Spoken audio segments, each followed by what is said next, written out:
Thank you, Mr. Speaker. Australia asks extraordinary things of the men and women it sends to war. In return, they should be entitled to fairness, due process, and the certainty that their country will stand by them when they act lawfully in its service. Enlisting in the army at just 17, Matthew Locke served in some of the most challenging environments, including East Timor, Iraq, and Afghanistan. In December 2006, Sergeant Locke was awarded the Medal for Gallantry. He was a little boy from Brereton.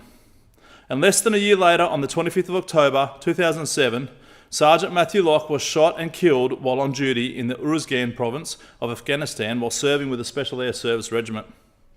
Matthew was brave, he was dedicated, and fiercely loyal to his mates. He died doing exactly what this country asked him to do. There are many more veterans, just like Matt, who served their country and yet are now being investigated by that same country years later. Just like two of the men who were there on that day that Matt was killed. You see, 25 years ago, the world was gripped by fear.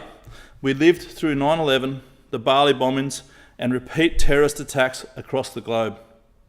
Australia responded by deploying its special forces to dismantle terror networks and protect our way of life. But while they were fighting a war on our behalf, protecting our values, a decade later, media sensationalism took hold. Walkley Awards were there to be won. Careers were built on allegations, even at the expense of the very people who kept us safe. Medals removed from the troops, but not the commanders. More than 400 SAS veterans were interviewed as part of the Brereton report, a report now more than a decade old. Since then, 56 investigations have continued, often lacking transparency, without communication, and still without resolution. One charge has been laid. In the meantime, $268 million of public money has been spent. These are veterans who already struggle with mental health. And we've just had a Royal Commission into Veteran Suicide that made it painfully clear that Australia must do better by the people it sends to war. This endless purgatory for our vets is unacceptable. Years of suspicion without due process, without the basic fairness that every other Australian is entitled to. If there is sufficient evidence, then lay the charges. But if there is not, then clear their names. In 2020, an SAS member known as Horse was notified that he was under investigation by the Office of the Special Investigator. He was told there was enough evidence to refer charges to the AFP. Then, for more than 5 years, nothing. Imagine that stress. Only after following it up himself did he finally receive a response in December 2025, confirming that he's no longer under investigation. In 2019, while serving, SAS member known as Clay was interviewed as part of the Brereton process. Following an intensive and aggressive interrogation, he was told there were 2 allegations against him. When the PAP report was later released, it listed 4 allegations without any prior notice. These are piecemeal, he said, she said allegations. They have been prosecuted in the media with an assumption of guilt and without any due process that underpins our justice system. Lives have been damaged. Marriages have broken down. Health has deteriorated. Clay has lost 20 kilos. He is unwell. And the stress caused by unfounded allegations mean that he cannot regain his weight or his health. Veterans live with a constant feeling of surveillance, of never being able to relax or live normally. The SAS Association has drained its own funds supporting members through legal costs, money that should be going to welfare and support, not barristers and solicitors. 8 years after his death, the parents of Sean McCarthy received a letter advising that their son was not under investigation.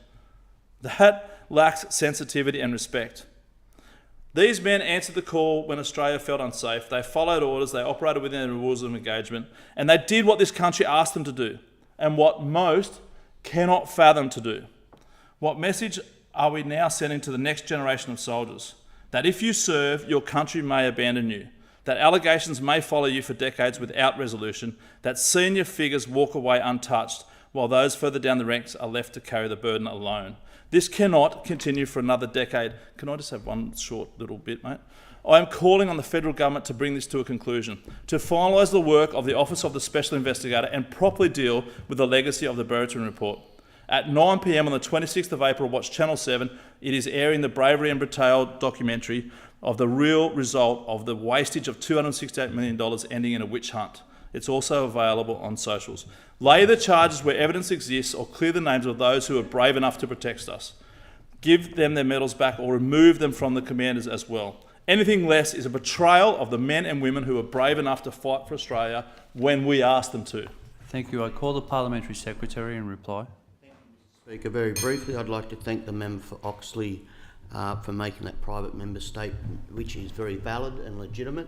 I'm very aware of this situation. I've spoken with some of those fellow veterans as well. The hardship that has put through many of these people's lives has had not just a life-changing effect on them and their families, it has had a very serious detrimental effect. Why? Because, like the member for Oxley said, it has gone on too long. And if there are allegations that are founded with evidence, go through that legal process and see how it goes. It's not our place to interfere in that, but it has gone on too long. There needs to be resolved because there are many fellow veterans out there who have been, in my view, my personal view, unfairly treated, defamed, and I'm not even sure if some of their reputations will recover, which is grossly unfair, particularly if they're innocent. Thank you. I call the member for Shell Harbour.